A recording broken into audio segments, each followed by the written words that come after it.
आपल्या शाळेमध्ये आज तालुकास्तरीय विज्ञान प्रदर्शन झालं, तर याबाबत आपण काय माहिती द्याल?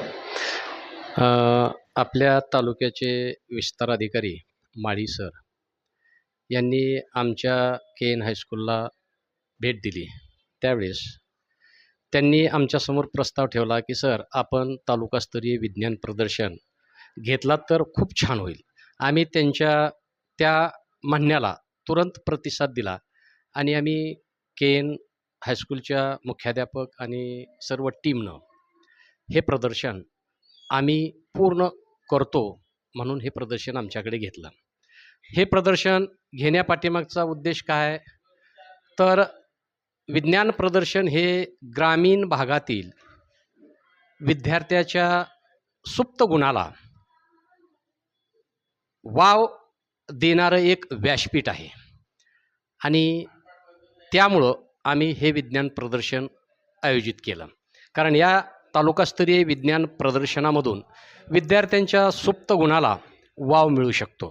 विद्यार्थ्यांचा वैज्ञानिक दृष्टिकोन विकसित होऊ शकतो आणि त्यामुळं विद्यार्थ्यांनाही शालेय स्तरापासून विज्ञानाची आवड आणि गोडी निर्माण करण्याचं काम प्रत्येक शिक्षकाचं असतं आणि हे जर शिक्षकांनी केलं तर नक्कीच ग्रामीण भागामध्ये सुद्धा अनेक शास्त्रज्ञ तयार होतील आणि राष्ट्रीय आंतरराष्ट्रीय पातळीवर हे विविध क्षेत्रात संशोधनाचं काम करतील.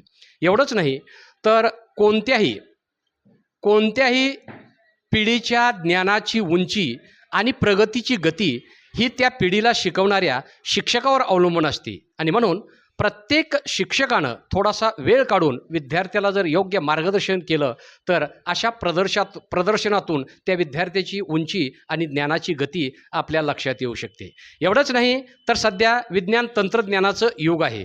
विज्ञानानं शोध लावले पाहिजेत, तंत्रज्ञानानं यंत्राद्वारे ते मानवजातीस उपलब्ध करून दिले पाहिजेत आणि अखिल मानवजातीचं कल्याण साधलं पाहिजे ही अपेक्षा विज्ञानाकडून केली जाते. कारण विज्ञान ही जर तुम्ही विधायक कामासाठी वापर केला तर अखिल मानवजातीचं कल्याण होऊ शकतंय आणि विधायक कामासाठी जर वापर केला तर अखिल मानवजातसुद्धा नष्ट झाल्याशिवाय राहणार नाही ही इशारा शास्त्रज्ञांनी दिलेला आहे. एवढंच नाही तर आज आपण पाहतोय सर्व सृष्टीमध्ये विज्ञानाचा 100% स्वीकार झाल्याचं चित्र पाहायला मिळतंय, परंतु दृष्टीनं 100% विज्ञान स्वीकारलेलं नाही आणि ज्यावेळेस दृष्टी म्हणजे आपण दृष्टी ज्यावेळेस 100% विज्ञानाचा स्वीकार करेल त्यावेळेस आपला देश महासत्ता बनल्याशिवाय राहणार नाही. शेवटी एवढंच सांगतो की विज्ञान शिकता शिकता शिकलेलं विज्ञान जगता आलं पाहिजे आणि शिकलेलं विज्ञान जगणे म्हणजेच विज्ञान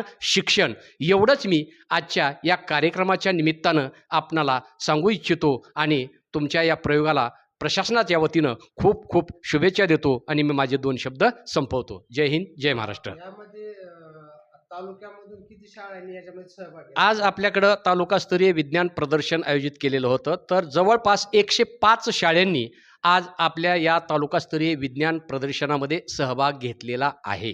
105 शाळांपैकी किती प्रोजेक्ट आपल्याकडं आज या प्रदर्शनात अवेलेबल? 105 शाळेपैकी जवळपास 105 प्रोजेक्ट आपल्या शाळेमध्ये आज प्रदर्शनासाठी मांडण्यात आले होते आणि त्याचं परीक्षण आपल्याकडील 6 परीक्षकांनी अतिशय सुंदर पद्धतीनं केलेलं आहे, कुठलाही पक्षपात न करता.